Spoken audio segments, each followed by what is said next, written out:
Well, good morning, everybody. Where do I need to stand to be seen on Zoom? Right here? We're good? Hey! Hi, everybody. I'm Jessica Gelter from Arts Alive. Thank you all for being here today, and thanks all of you on Zoom for being here with us. The weather is awful. Thank you for raising your spirits and coming along with us today. The first thing I'd like to do is just take a moment so everyone, in case you haven't done it yet, you just get a chance to say hello to your neighbors in the space and hello in the chat on Zoom to each other, just to introduce yourself, your name.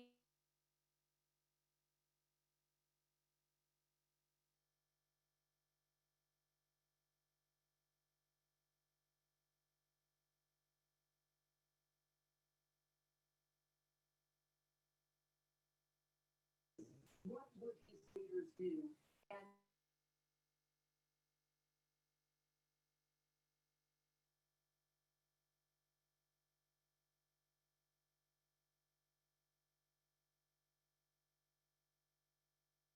I got it.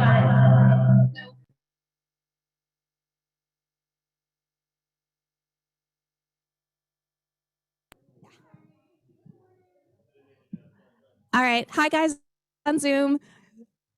I was muted, so you didn't hear this, but please introduce yourselves in the chat. Just say hi, your names, where you're from, and why you're interested in the Arts Corridor.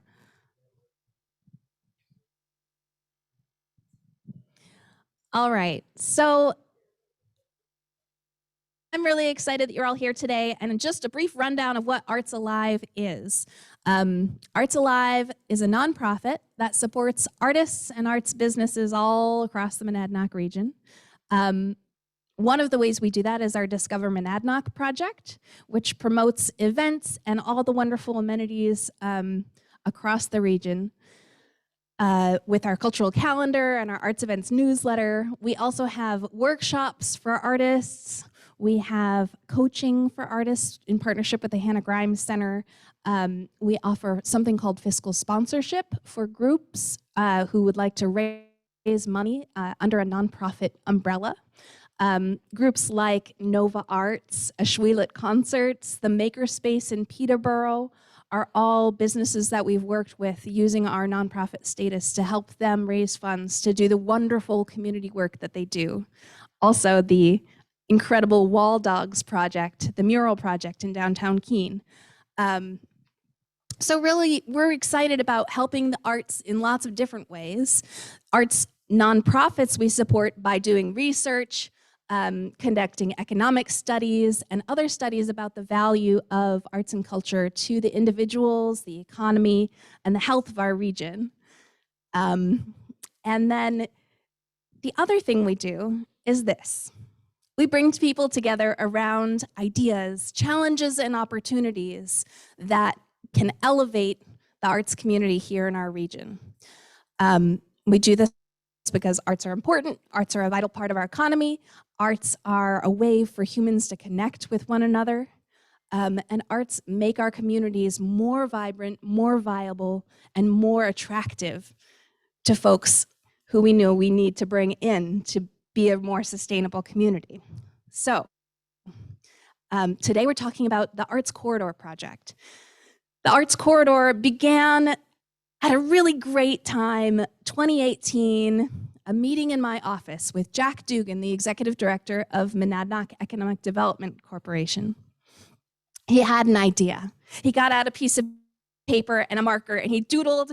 I still have that doodle hanging behind my desk. It included this building. It included the renovation of the Colonial Theater. It included the expansion of the co-op and their outdoor amphitheater space. It also included public spaces that connected these incredible amenities, from the library to the Colonial to Moco Arts, celebrating the millions of dollars our community has invested in the arts over the last 5 years. Then, of course, the pandemic came, and MEDC did not carry the Arts Corridor project forward. And that was the challenge / opportunity we faced in this past year.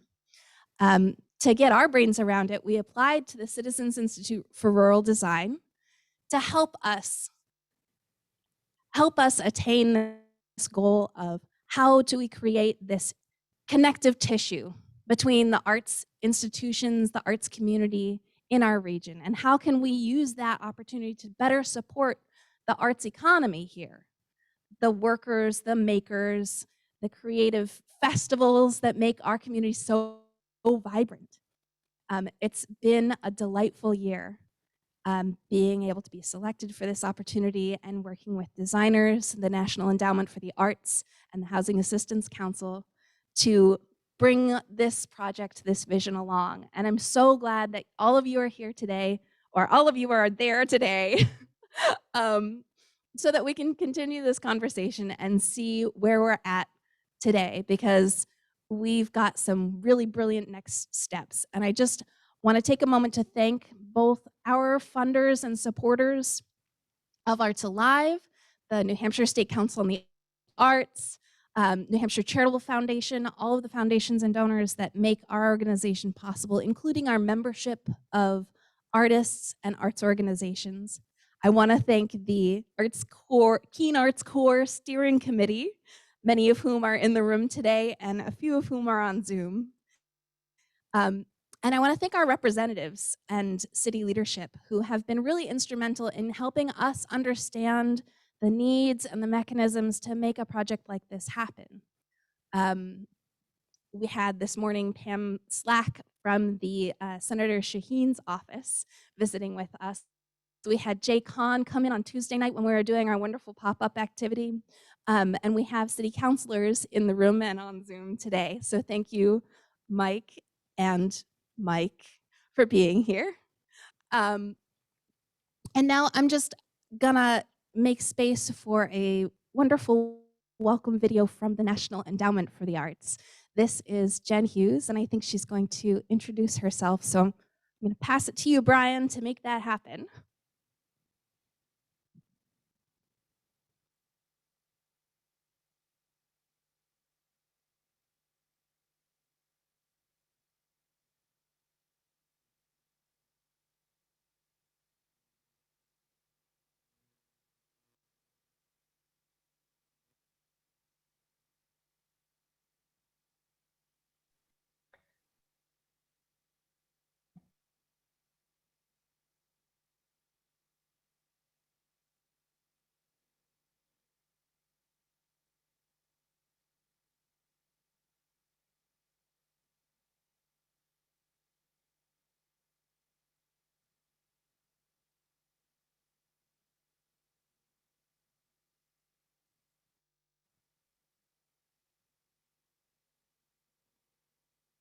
We can't hear her. There's no audio.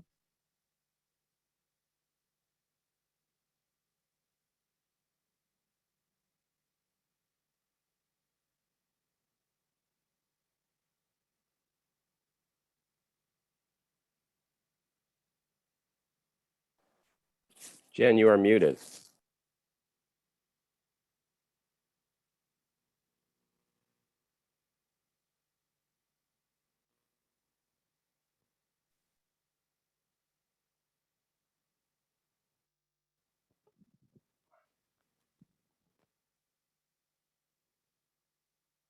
Greetings, Keene, New Hampshire. I'm Jen Hughes, Director of Design and Creative Placemaking at the National Endowment for the Arts, based in Washington, D.C.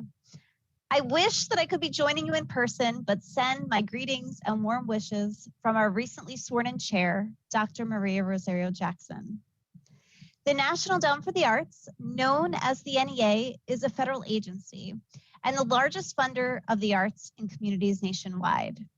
NEA is a catalyst of public and private support for the arts through grant making, leadership initiatives, partnerships, and events. I've been with the NEA team for a decade now, and I have to admit the work of the Citizens Institute on Rural Design, affectionately called CIRD, holds a very special place in my heart and within the agency's commitment to serving rural communities and small towns. For a little context and history, CIRD was launched in 1991 by the NEA. It's been a program that has expanded its reach over the last 3 decades, hosting over 85 local workshops and bringing together rural communities as a learning cohort.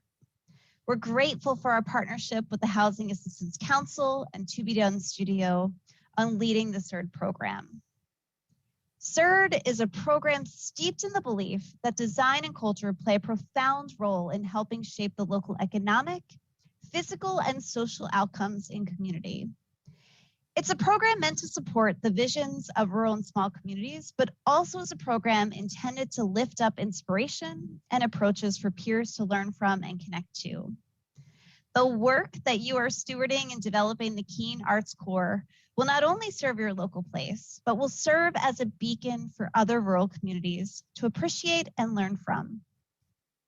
The Keene Arts Core is such an exciting vision and project, and one that demonstrates the multiple ways in which arts, culture, and design strengthens communities.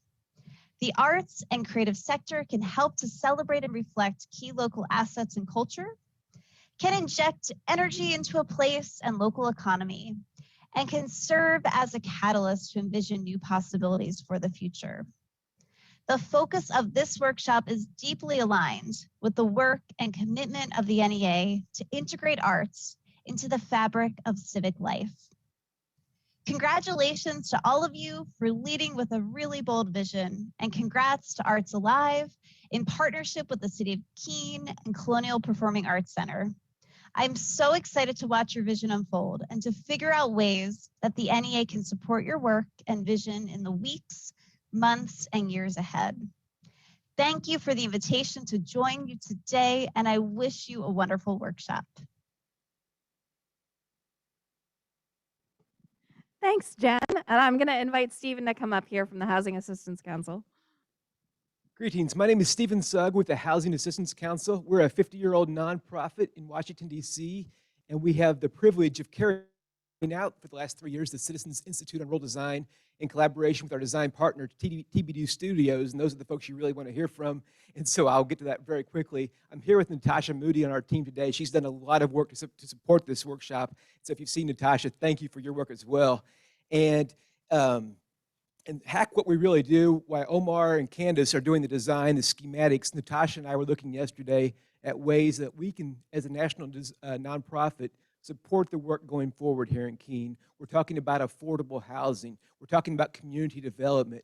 We were talking with Senator Shaheen's staffer this morning, Pam, about ways that other federal programs, federal funds from the USDA and elsewhere, can come and support the work in Keene going forward. This is not a one-stop process where CERD says bye-bye after it's done. We do have other things to do, but we're really looking forward to a relationship with your community and sustained support. We realize it takes more, that the NEA support is really a catalyst, and we're all here looking to see what, looking to work with you for the next few years. So thank you for that opportunity, and thank you again to Jessica.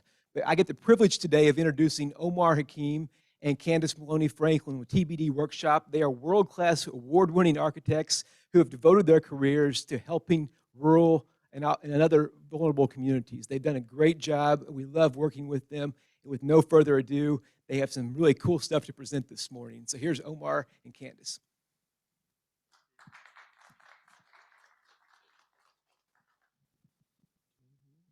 Hello, everyone. Nice to see you all again. Thanks, Stephen. Thanks to Jess. Thanks to the steering committee at Arts Alive for having us, and just thanks for allowing us to be part of this, because I recognize that you know, we don't live here. We don't know all of the issues. We've been doing our best to understand them, but we really haven't been able to. We wouldn't be able to do it without your perspectives, your time, your thoughts, and expertise. So really appreciate that, and have had a lot of fun coming up. Candace and I were here in November. We've been working with the Arts Alive team since August, and it's been really nice just to get to know you all. And I consider, you know, I consider you all friends now. So it's like, great, we've got friends in Keene, New Hampshire. It's great. As Stephen said, Candace and I run To Be Done Studio. We're a design firm that focuses on social and environmental equity. We do these kinds of projects. We want to support work where resources aren't as available. We kind of go places where a lot of the architectural practice isn't focusing. That's not to say there's not amazing architects here. We have one in our audience. But I'm just talking about the types of projects that we take on are somewhat specific. So we're really happy and thrilled to be working with the NEA and the Housing Assistance Council. And we have some stuff to show you today. Brian, do you mind pulling up that PDF? Thank you. Yeah, just whatever. Yeah, go ahead, yeah. Hi, everyone. I just want to echo a lot of what Omar said. Thank you so much for just opening your vision and dreams and everything with us in the last couple of months. And we hope that this work kind of continues and that this session will really be a chance for you to continue to give feedback and know that we're here to listen and present, but also listen and continue to work moving forward. So, yeah. Okay. So without further ado, let's get going. Modeling the future of the arts corridor. You all know what that's about. So we can go to the next slide. And yeah, okay, here's some of the people that have been involved. There's actually more, but myself, Candace, Stephen, Natasha are here. Dan Scully is here in our audience. Matt Kinda, a student at Harvard's Graduate School of Design, is on Zoom. He was here yesterday and the day before working hard into the night. I think he sent his last file over to us at like 10:30 last night. So he drove home to Boston and then got on his computer again and was working into the night. So thanks, Matt. Kaki Martin and Hannah Ketter of Klopfer Martin Design Group, award-winning landscape architects. And I want to emphasize that, you know, a lot of design firms win cool design awards. Klopfer Martin is a really fantastic community-focused landscape design firm, and we're very thankful and appreciative that they were able to join us and bring their perspective. I know they're not from Keene, they're not too far away in Boston, but really, really appreciate their ability to help out on this because, you know, we haven't been able to you know, pay them the tens and tens of thousands of dollars that they probably deserve. So, and then of course, Jen and Courtney from the NEA are amazing supporters of this. They have a lot on their plates, but they also really key into the CERT program and support us in helping make this happen all the time. So that's the crew, that's the core crew. Next slide, please. Okay, there's Keene. You probably don't need to be shown this image, but part of this in context is that we want to put together everything. We want to have everything in one place. So this is kind of a presentation of a book that we'll be sending back to Arts Alive that just compiles all of this. Because anyone here ever done a grant application? Okay, having everything in one place is kind of nice, right? So we're trying to help out with that. So it's like, here's all the stuff. Here's some historical context. Next slide, please. Here's some of what's happened in the past. I didn't know Jess did this graphic, which I love. And I think it's actually still a great kind of key image for what we've been working on over this last few days. A little bit about Arts Alive. I think Jess already kind of described it. Do you want to add anything? No, good. Okay. All right, let's keep going. All right, so we were here in November. We got to walk around and take some photos, we met with a bunch of the city staff, met with the steering committee. Anything you want to add to that? No? Great. So you all have amazing infrastructure and space. There's a lot of space, excuse me, to do things here. And I think the question is, how do we kind of unlock that space and make it usable or more usable for people and to support the things that we hear that you want to do? Next slide, please.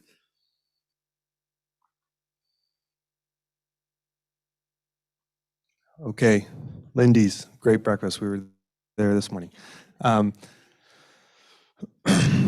I know this is on, most of these photos are this was probably on a Monday or a Tuesday. It was quiet. So I know that there are days that it's much busier than this, but this was just our little glimpse into Keene. I'm just gonna, excuse me, grab some coffee.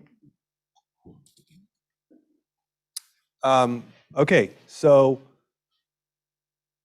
next slide, please. All right, so I can't take too much credit for this. Jess held an amazing community engagement meeting. Like Stephen said, the idea is that CERT is a 2-year program. Part of that time is putting out a call for communities to apply. Part of it is vetting all of those communities. Part of it is getting set up. Part of it is kind of reporting.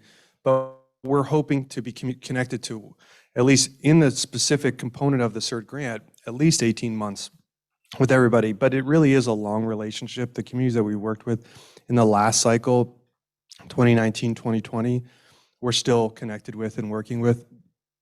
And so today is not the end, and it's not the beginning either. We've had the pleasure, like I said, to be working with Arts Alive since really kind of full on since August. But when we first read your application in March, April last year, I think that's kind of when we started thinking about Keene and what your challenges are, what you are up against, what are the issues, and a little bit of how to kind of start thinking through ways to support. The CERT initiative is not prescriptive. We don't have like a formula that says we come and we do this and this and this and then we leave. We've really tried to understand what's happening here to the best that we can, and then figure out ways to support. So that has come in different formats, and we'll get into kind of how what we're kind of proposing. But one of the things that was extremely helpful was a large, really artist-focused community engagement or arts-related community engagement meeting that Jess facilitated, 2 months ago? When was it? January? February. In February, which helped ground us and get a baseline sense of what are the main goals of this space. How do we support the history of Keene, but also how do we kind of project forward and support a contemporary arts community, and how do we create different multifaceted spaces that are inclusive to everyone, but still definitely at their core support the arts. What are other things that came up? Was anyone here at that meeting? Besides Jess, Jim, Dan, anything else that you want to bring up?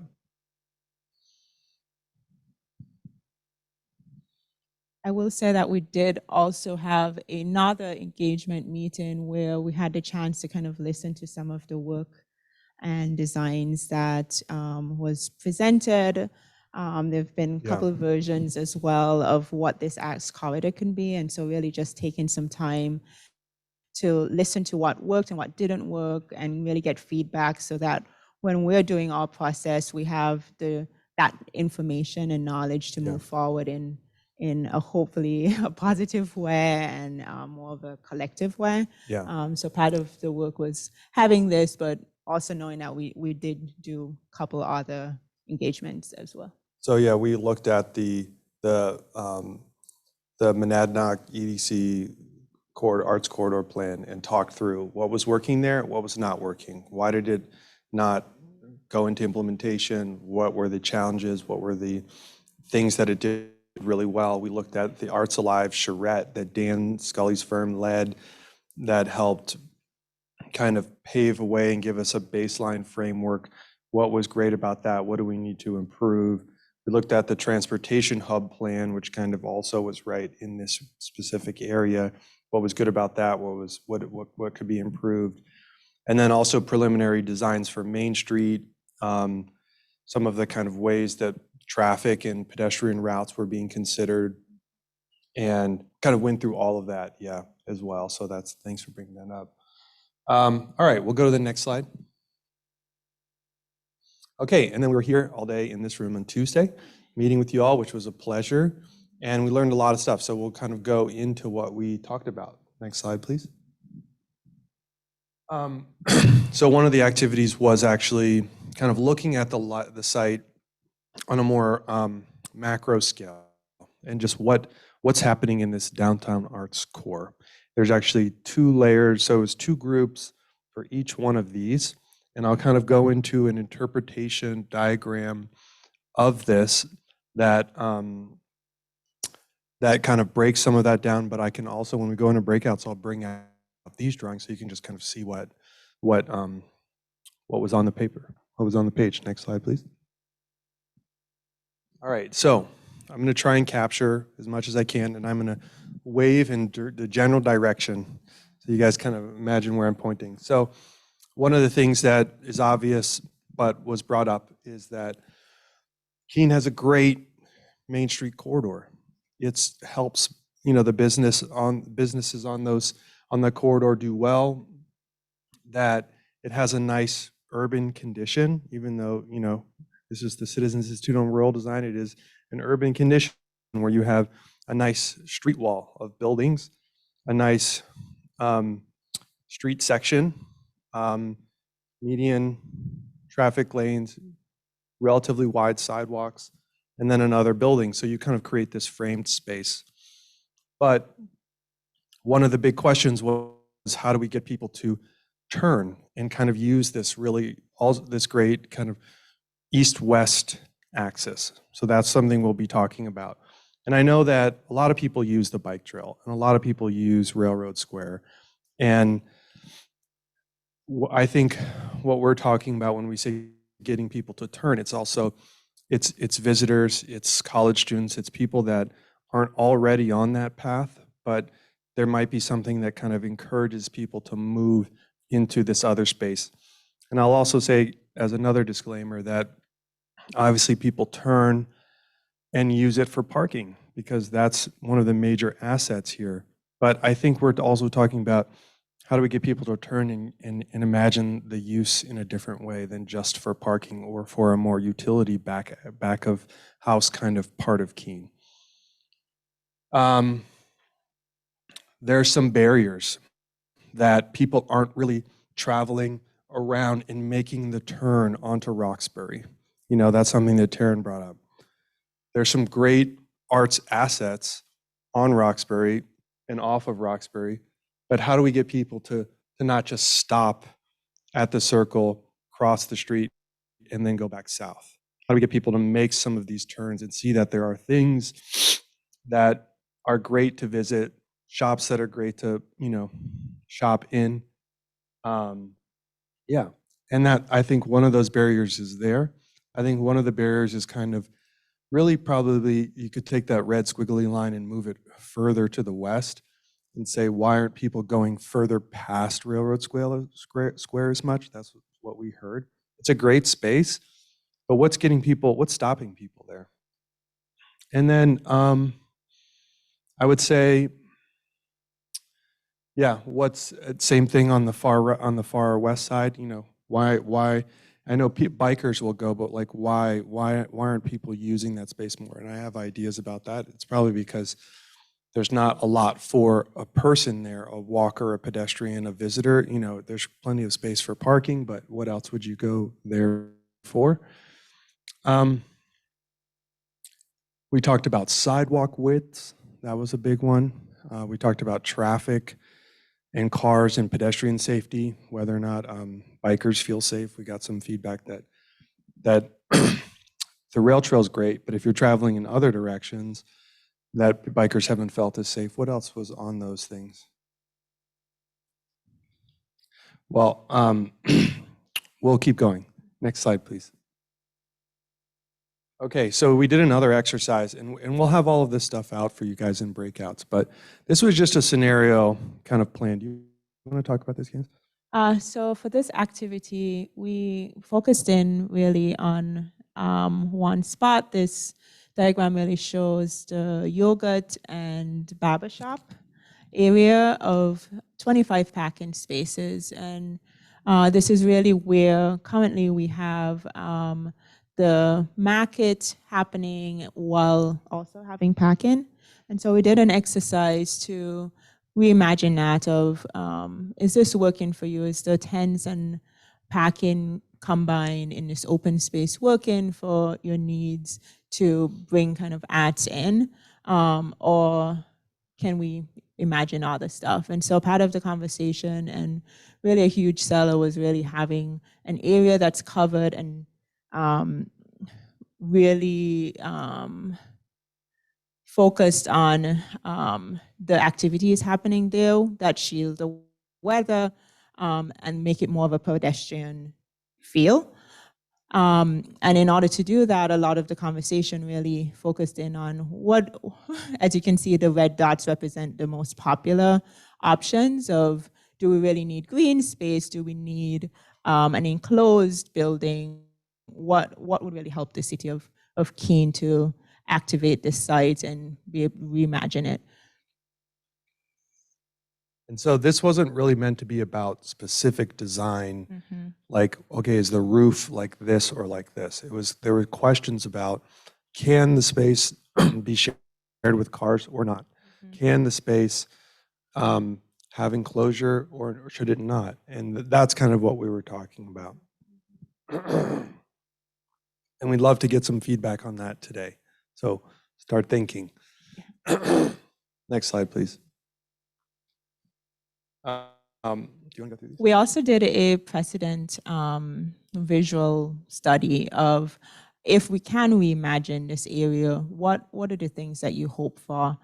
So one of the two images at the top show the exact same space of when it's being used for cars versus when it's closed and able to really accommodate a festival or market space or more just for pedestrians. Like, how can we combine those two worlds that we understand and heard a lot of to make it a functional space for the entire community?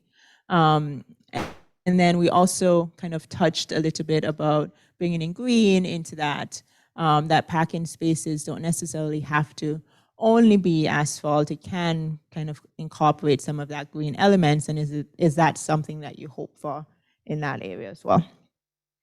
Next slide. Next slide.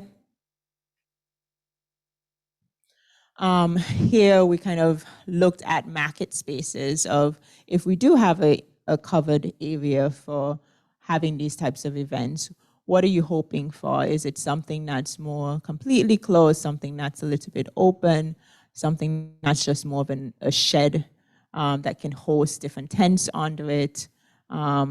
And we really had a very, very strong winner, as you can see all of the red dots of having a space that kind of combine all of these things to sell, to perform at, to really host a lot within a small space. Next slide.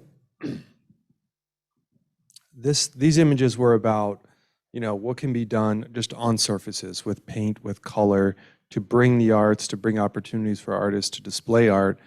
And kind of, I think there's a lot of support for all of these images. And they're right there, by the way. So you're welcome to, before you leave, actually, I'm not gonna say you're welcome to, please put some dots there and give us some additional preferences. But you can see here, these are just ways to activate spaces. Keene has great alleys. The wall dog murals occupy some of them, and they're fantastic. But there's ways I think we can activate more and also kind of focus especially on the arts core itself to help define the arts core. Next slide, please. And then green space, and do you want to go through these? So green space was kind of an interesting one of more of a mixed pool of what would a green space look like. We did hear some sides of, there's only 2 green spaces right now that's in this area, and so having a little bit of that would be helpful. But then we also heard feedback of, hey, we have backyards and we don't necessarily need green space. And so this was really kind of a challenging one. So again, please add your vote to the pool.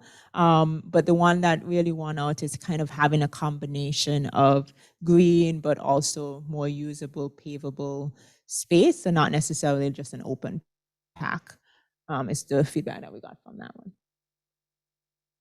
Next slide, please. Okay, so we went through challenges and opportunities. And so this is obviously just a summary of many, many, many notes that our team took. Challenges, cost of difficulty of event setup. Does this resonate with anyone here that's in the audience? Yeah, great. Traffic control and pedestrian accessibility. Thoughts on that? Yay, nay? Agree? Not agree? Yeah, this is something we heard from the city as well. How do we make sure that we can have gatherings, but that they're safe and that we can control traffic and make sure that the pedestrians that are there are safe? Lack of defined street edges, just kind of the blurring of parking into streets, into right-of-ways, and how do we define some of that? The need for parking, that there is still a strong need for parking. The lack of street furniture. I know that this was related to COVID, that some of the street, the park and street public space fixtures were taken out. But I think people also said, hey, when I get some food at the farmer's market, I don't have anywhere to sit and eat it anymore. Can we have our benches? Safety in public spaces and opportunity for artists to sell and create to make that barrier a little lower. Opportunities. There's a strong network of artists and events. There's lots of festivals. There's lots of events. There's a lot of things happening, and you have that network. Local history and cultural heritage. That's strong here, and it's well displayed. It's shared through Keene. When you come here, I can say when I came here as a visitor, I started to understand pretty quickly what the cultural and historical heritage is. That there are a lot of low cost and high impact interventions that we could take on. That there's already great bike ped infrastructure in place. The Cheshire Rail Trail is fantastic. There's an opportunity for small businesses that we could create opportunities for small businesses off the Main Street corridor where a leasable space is a little bit more affordable. That we do have spaces for flexible and mixed uses. And how do we activate those further? How do we get people to use those spaces? And that's an opportunity. And then community support engagement, that there is, we have that already here. And how do we again grow it? And what opportunities does this create to support that? Next slide, please. Okay, so here we go. This is Keene and the area that we're talking about. Any questions on this? Just kidding. We flew a rocket and we took this photo, Craig. Next slide, please. Okay, so we're just gonna kind of go through some steps in thinking. This might seem oversimplified, but this is the way my brain works. I needed to break it down. So first and foremost, we were thinking about how do we get people just to turn, just to go and turn off of Main Street. You have such a strong up, down, people go up and down the street. How do we get people to turn? On the east side, you have great space. You already have a wonderful park and the Oval and the Railroad Square. But how do we get people to turn this way if they're not just kind of cruising on their bike? And what are they turning for again? So how do we, so that is also connected to creating an anchor. So the middle kind of slightly darker orange is about creating this anchor space, this roof shed, whatever it is that we want to call this thing. How has that really become the heart and the hub of the arts corridor? That lowers that barrier of entry, that protects people from the weather, that has power, that allows that to happen in a little bit easier way. And that kind of becomes the hub. Then when the colonial, and a lot of this is like what's already happening. You know, the farmer's market does bleed down into the colonial parking lot. And you know, you all are already utilizing that, but this could strengthen that. And the same for the parking lot to the north. If there is to be a parking structure there, great. Before then, how do we create a space that able to, like during a festival, during a large event, could be better utilized? Next slide. Oh, actually, do you mind going back one slide, Brand? Okay, and then that's just an image kind of to key us in what we were talking about there. Thanks. Next slide. Okay, first next step, things that are affordable, quick wins. Continue the murals, just make them wilder, crazier, bigger, more surfaces. So we can use some of these alleys. They're fantastic framed spaces. The alley itself could be just shut down and utilized, obviously with permission of private business owners, if it's on private space or public space, the city.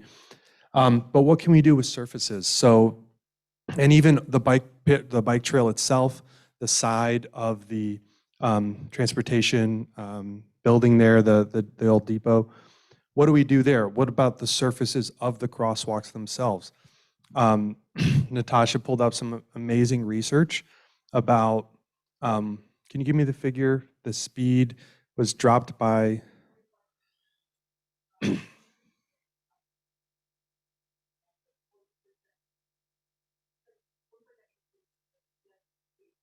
so 45% drop in traffic speed when street art was incorporated into crossings and public space, and a 40% increase in pedestrians feeling safe after these types of interventions.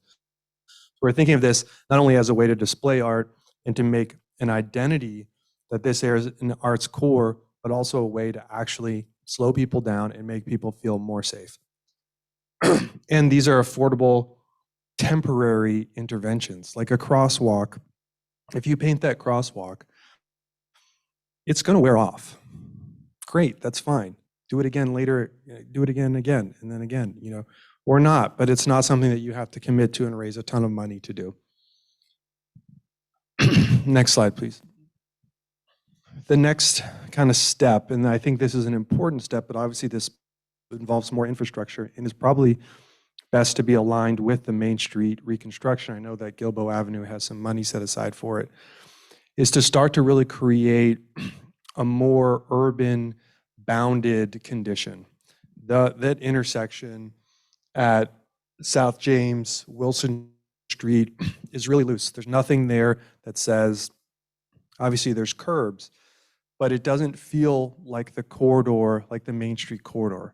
And why doesn't it feel there? Because there's no boundary, there's no edge. And when you think about the kinds of spaces that people really enjoy, they're usually bounded.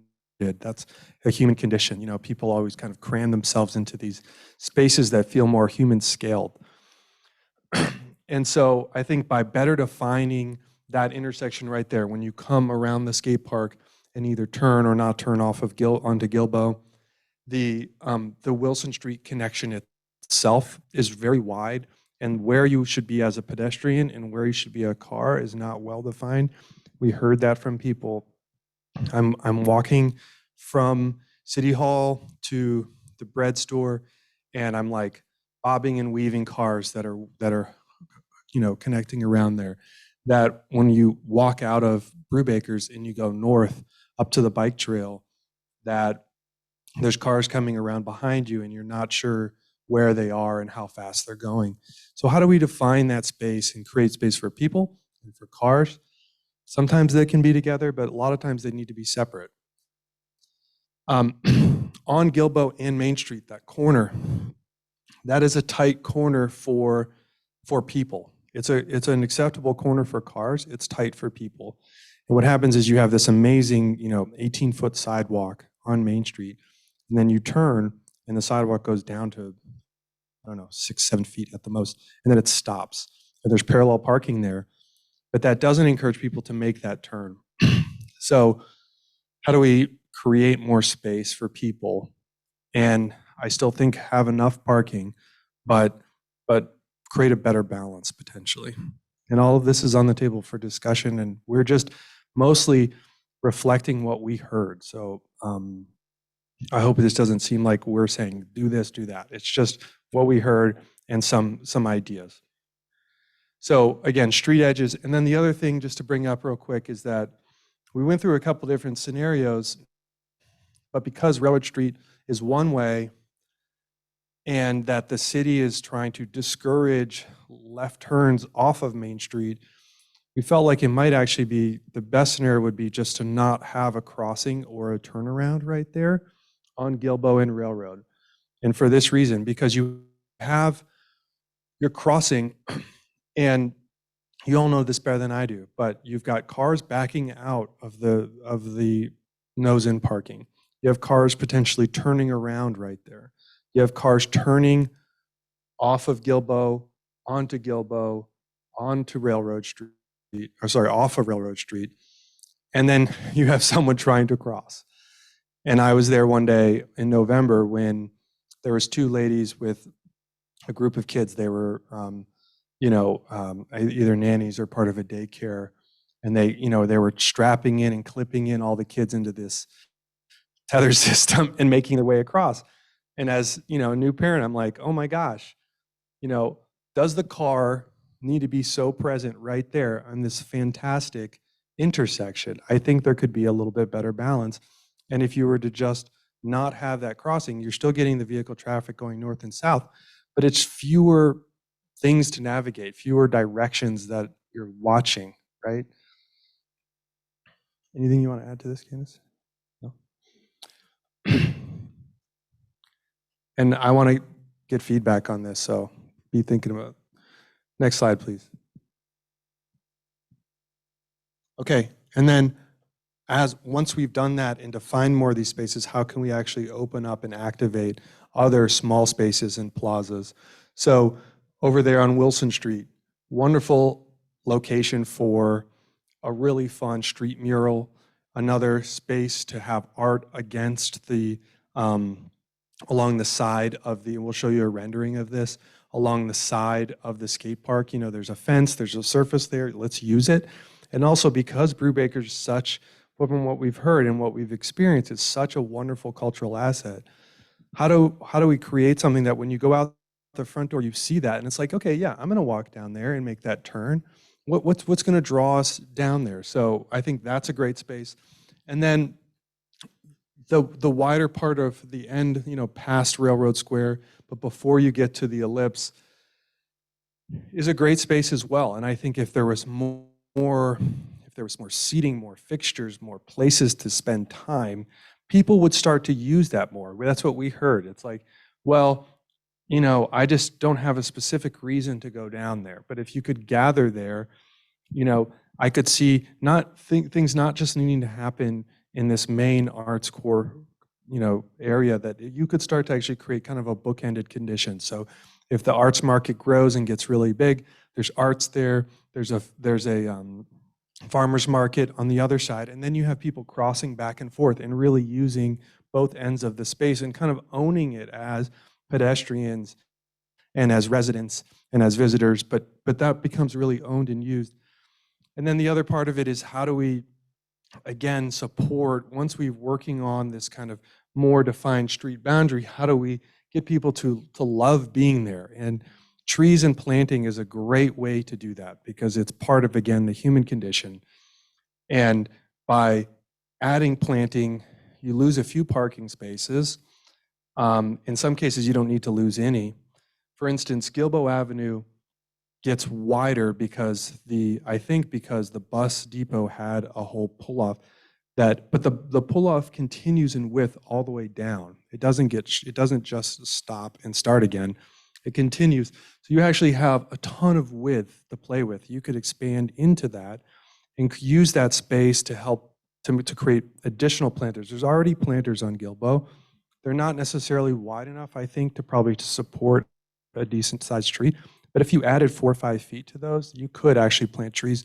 And then that starts to create that condition where you have a framed space and you're not just looking all the way across. Like if you walk out the front door of the showroom, you're not just looking all the way across all the backs of these cars against the Jonathan Daniels building, for instance. It's creating these layers of space. And then if that would be used as a festival, it is at that human scale.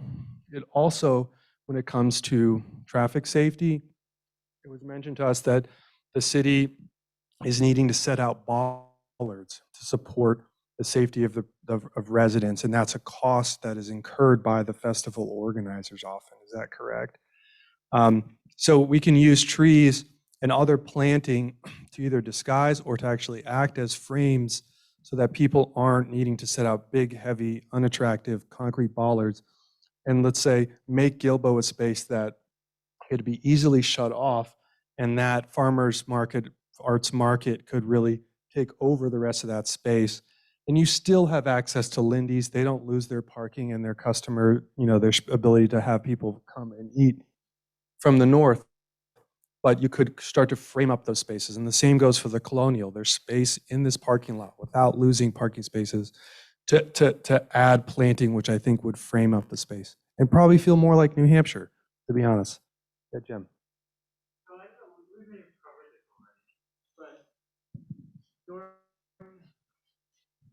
We may have covered this already. But when we had the Pumpkin Festival, for overflow parking, they would have an exception and allow parking in the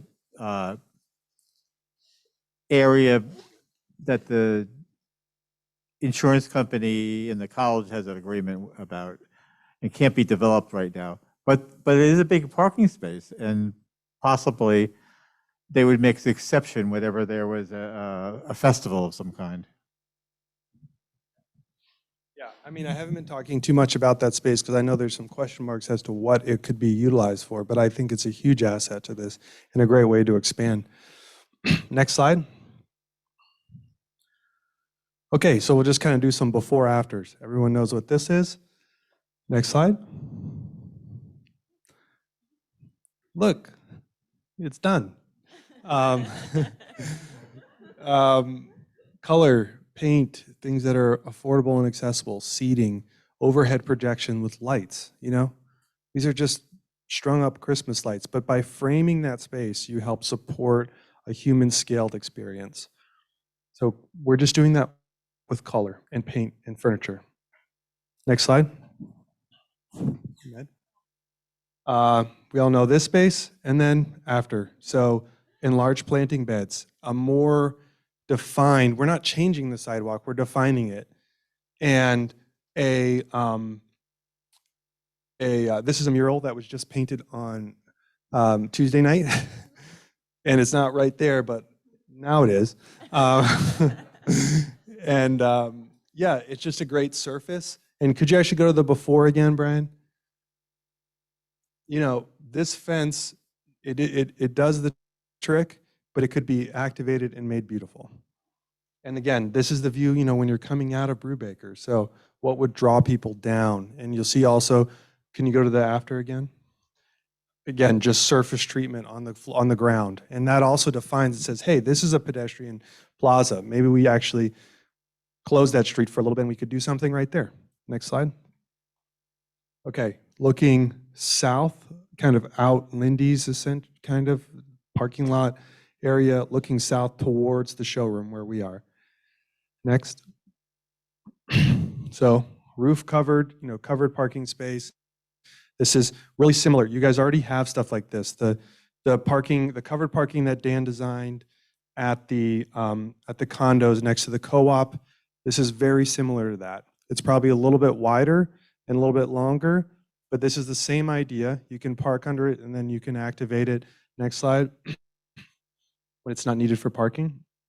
People, gathering, music, performance just helps that. And also the building on the end, the depot building where the barbershop and YOLO, that could also be a frame, a backdrop, a stage in the future. Next slide. Okay, this is a local artist that we hadn't got their official permission yet, but someone shared this quote. I'm a live artist. Anytime there's a space or pop-up to do my art with the community, I am there. I would love to be able to do that more here in Keene. Yeah, next slide. And then just kind of a little tiny view of how this might all look together. So using surfaces, using color, activating spaces, defining boundaries so that we have a more human scaled experience within these large areas of parking, demarcating surfaces to say this is a place for people, this is not, this is a space for cars. creating other types of space, like the one just south of the skate park, and safety stuff, like pedestrian crossings that are well marked, and modifying some traffic patterns to really support a pedestrian experience and get people to turn on and off of Gilboa and Railroad. That's it. And we didn't lose the 25 parking spots in this one. We just Right. literally shifted them forward. Yeah. Yeah. Great. Okay, so that's what we have. What we're going to do now is go into breakouts. But I just want to say again, this is what we heard and where we are last night. We were working up there until 8. Thank you to the Colonial for allowing us to stay here. Then we went and got some Thai food and we kept working. So this is what we had today. We're going to refine this based on your feedback. So this is, think of this as a draft. And we wanted to give you guys something to react to today. And we're around to keep working on this for a little bit and get this into something that is helpful for you all. That's the main point. I have no other kind of preconceived ideas about it or desires to do anything specific. It's just we're trying to create something that's helpful and tailored to your needs. The hack is also going to be helping us with recommendations, best practices, connecting you all to resources. So there's other parts of this that aren't really specifically design related, but we're trying to put together a package that helps move this vision forward. So any big questions on that? And then actually we can take those and then we'll be happy to go into breakouts and kind of talk more specifically about design ideas and get feedback. But any kind of high level questions? Or on the chat? Oh, thank you.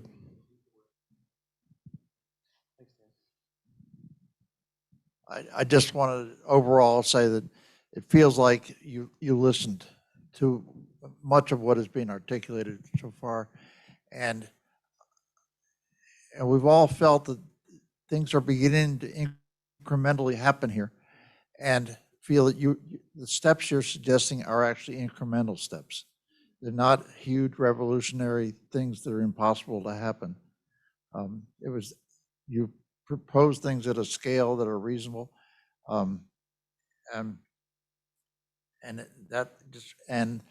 just concepts like helping frame the view and frame the edge, because this area we're looking at is a totally edgeless area, and even if we can't afford buildings to create those edges, you're doing it in other ways.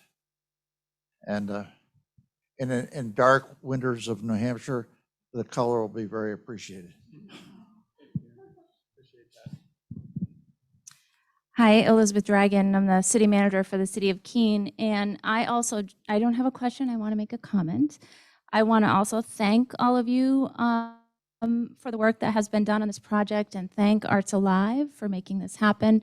I'm really excited about the concepts that are being presented, and the timing is perfect. As the city starts to work on the downtown project, we have identified Gilboa area and Railroad Street as the next expansion areas for downtown. And so looking at ways to activate spaces, and you have come up with some really good, easy ways to activate space and make a stronger connection to the downtown. So this will be very helpful as we move forward in our planning process for the Main Street project. Great, thank you. Thank you, Ms. Dragon. Anyone else? Just high-level questions? Otherwise, I want to get us into breakouts, have some time to chat, get feedback on this, and then we'll come back, do a quick report out, and then everyone can go home.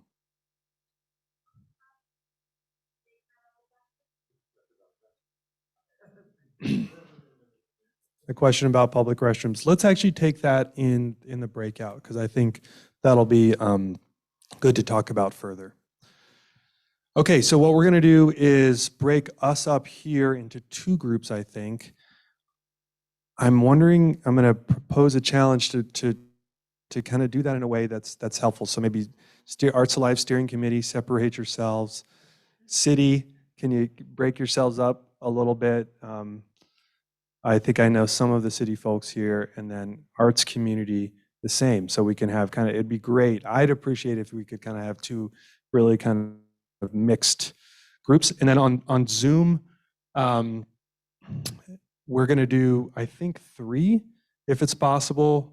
Han, is Khaki on? Okay, so we're going to do Yeah, Khaki I'm here. Great. Hey, Khaki. Hi, We're hi, going hi. to do we're going to do Khaki Martin leading a breakout, Hannah Ketterer, and Matt Kinda. So how much time do we have, Jess?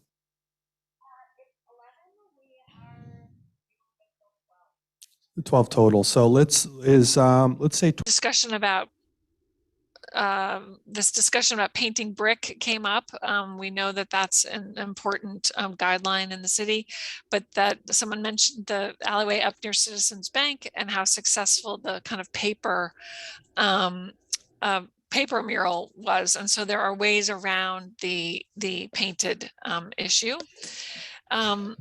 Ramona, who is in from I think maybe Dublin, and is a gardener and part of a garden club, suggested a partnership with garden clubs to help sort of achieve some of the planted ideas, which was a great partnership suggestion. Also, Ramona and others were saying food trucks are such an amazing draw, and we're sort of indicating that under the shed, and we show one in that view, but what a great draw that is. Another great comment about, well, what about sort of energy and sustainability? How does that factor into any of this? Is there an opportunity for solar panels? And I mentioned, Omar, that we've been, as our little team had been talking about the shed roof on the south side is a great opportunity for that. That also, someone said, under the same category of sustainability might, is there a way to have kind of a sustainability hub as part of this area? Might there be a smaller compost drop off here as well? A lot of positive feedback about the discussions around sort of the bounded space and the clarification of space that felt good to folks.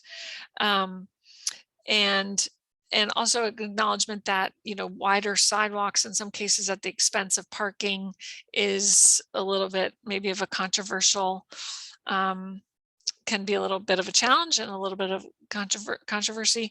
And also actually an acknowledgement that work has recently been done on Roxbury, some roadway work. And so that folks up there might not be feeling open to more changes, but also that West Street seemed prime for some widening of sidewalks potentially. So that was my list. If anyone from my group thinks I botched that, please, please raise your hand. But that's, Omar, that's our group that I had. We had a great conversation. And that's fantastic feedback. Yeah, you guys were on a roll. Yeah.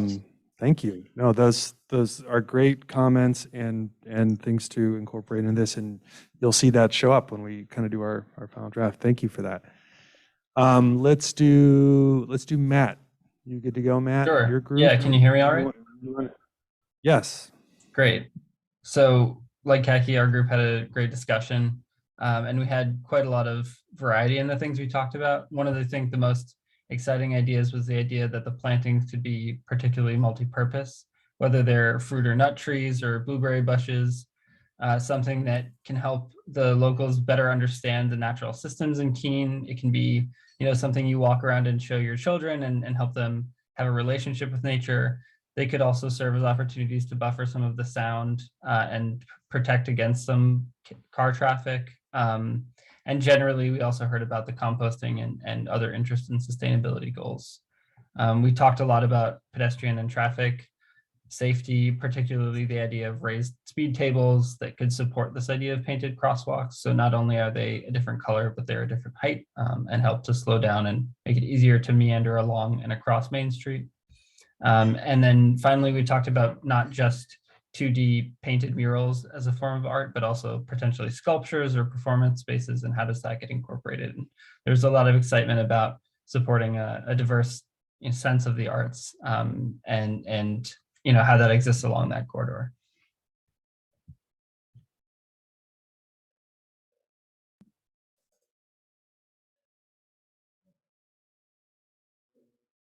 Hello, hello. Oh, great. Thank you, Matt. Those are all great ideas.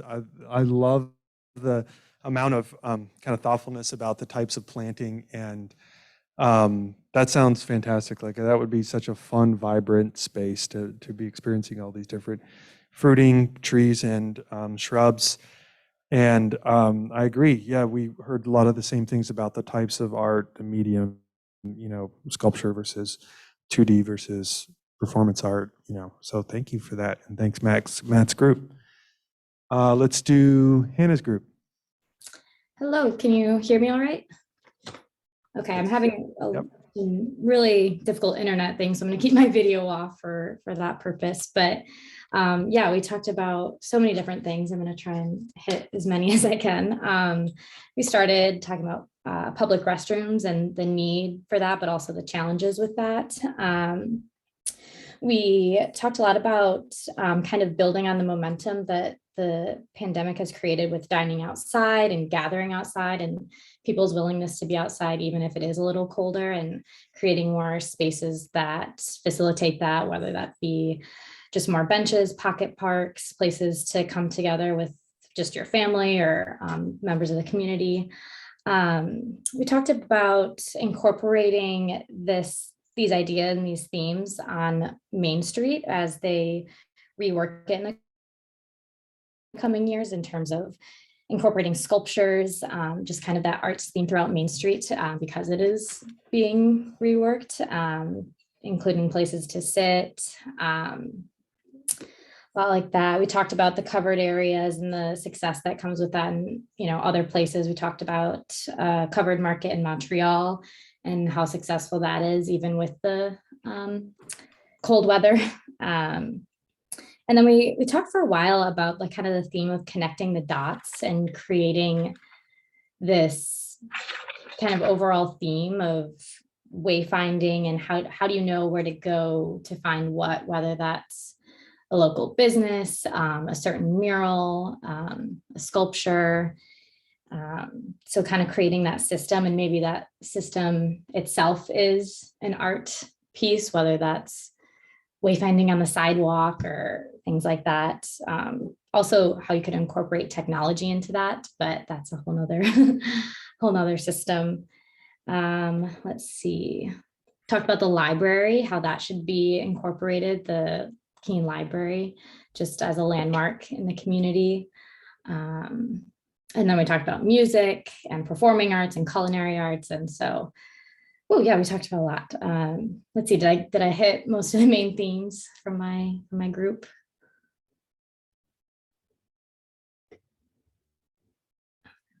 Great. Thank you, Hannah. Thanks, Hannah's group. Those are all great items of feedback, so thank you again. Candace, your group, do you all want to go? Natasha? I'll let Natasha Hello. So the group, we discussed a lot of similar themes as well. The public restrooms and different ways to possibly implement that, whether that's a individual pod or there's some type of multi-purpose building that includes like a visitor center and possibly like a cafe, and different ways to implement public restrooms that also includes some personnel management and things of that nature. Also discussed different ways of implementing trees, whether that's above ground, digging down, ways that would be implemented, and just visions for that area in terms of maybe having a multi-space use for that transportation hub. Some feedback around appreciating that things are scalable and incremental and being able to implement it at different scales. And also a mention of kind of some insight into maybe potentially the parking mindsets of Keene. And correct me if I'm misrepresenting what was shared, that a lot of people like to park on Main Street. And so even these implementations would help guide folks, even those who are driving, to park off of Main Street, because then there's something guiding them. And it's something visually stimulating along the walk off of Main Street back to Main Street. And then potentially, as Hannah's mentioning, like wayfinding, then being able to walk like an arts display to Main Street, off of Main Street, to other parking spaces, and that would help address some of the parking challenges where folks aren't parking off Main Street, but also some challenges around current signage that other types of visual art can be a form of signage that would be helpful. And I'll see if Candace wants to add anything on this, or if anyone from the group, if I missed anything. And there was just a lot of positive energy around creating boundaries, of just not really thinking about it that way before, and having boundaries, how it just really set a normal scale for pedestrian movement, as well as with the shed, having a 3-wall space that is partly open, partly closed, but not necessarily like a full enclosed space, how that could be helpful for the different seasons. As well. And then just really appreciating our thought on connecting back across Main Street and drawing you into some of the areas that's been designed that really a lot of people don't really know exist yet. And just ways on how we can really pull and draw people off of Main Street into all of these other interesting spaces. Yeah. Did we miss anything? Okay. Good. Okay. I'll go real quick. So we dove into, we actually, one thing I thought was really fun is we dove into Wilson Street a little bit further, and the intersection at Emerald and Wilson, just kind of how do we get people, because Terra Nova and Brubaker is such a great cultural asset, how do we get people connected there, take the ideas that we brought to some of the other intersections and go a little further there, kind of, that would also help connect down further south to Keene State College. We talked a little bit about public restrooms as well. We talked about the types of mediums, having space for performance art, having space for music. We also went into,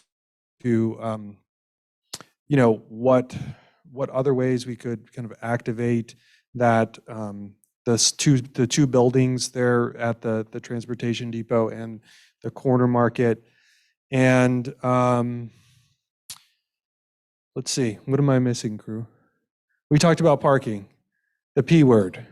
We went there, and what a parking garage could do, couldn't do, and how that would help. But definitely a lot of emphasis, I think, on safety, pedestrian safety, and how to make spaces that feel safe and comfortable, and to get people to slow down a little bit. Did I miss anything?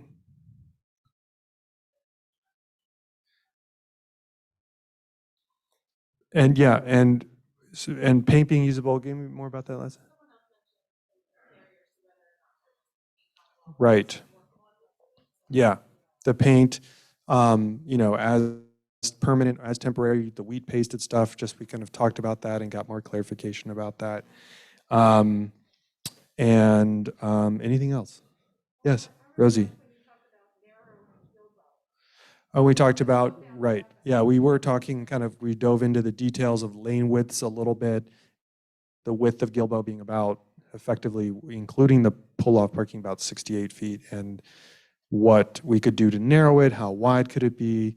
So we're talking about traffic speeds, traffic flows, all that really fun traffic nerd stuff. Nothing against traffic. I like traffic stuff. Sorry to call them. They're not nerdy people. What else? Anything else?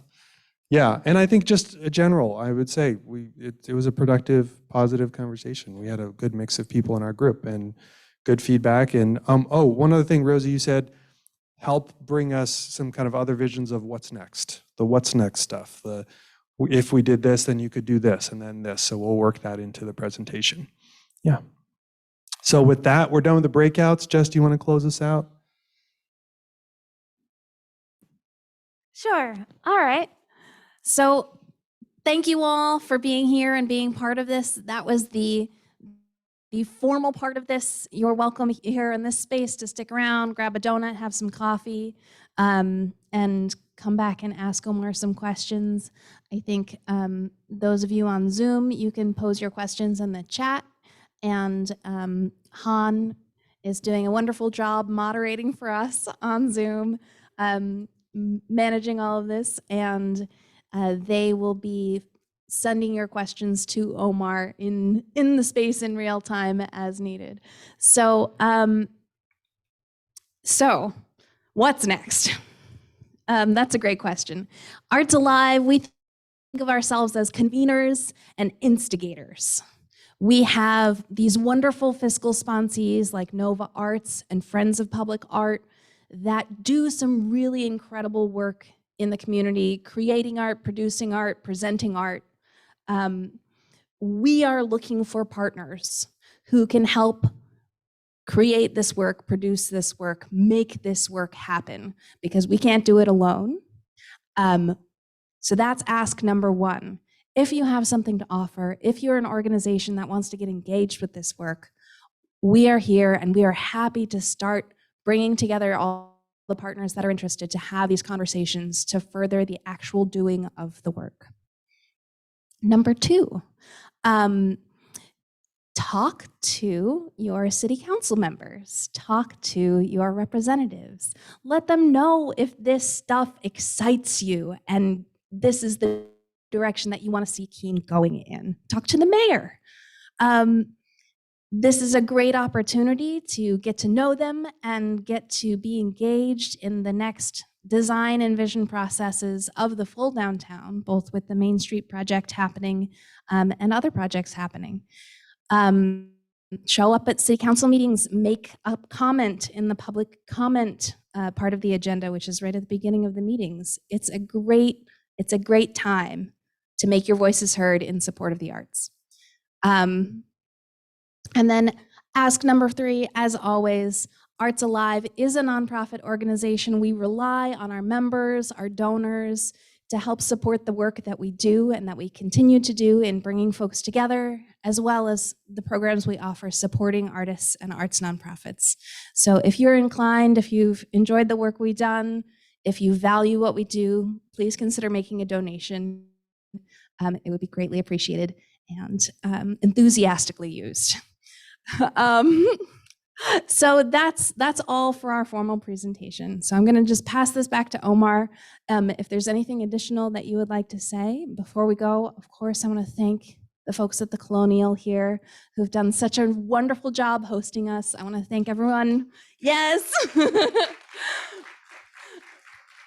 I want to thank them especially because they are opening the big historic theater next week, and it's going to be so wonderful to have that back on Main Street.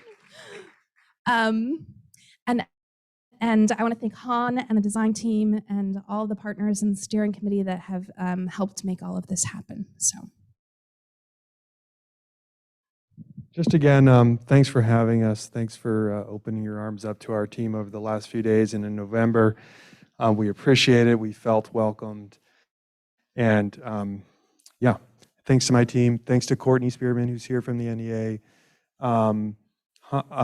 Matt, Kaki, Hannah, Natasha, Stephen, Candace, everyone here from our team that made this happen on our end. So yeah, I'll be around. I want to make sure that we're super accessible and we're not like shutting this down now. So we're going to be continuing to work on it. There's my card if you want to reach out and just start a dialogue, send us an email, figure out where we can improve this. The process isn't stopping here. So have a great afternoon. Bye. Bye, everyone.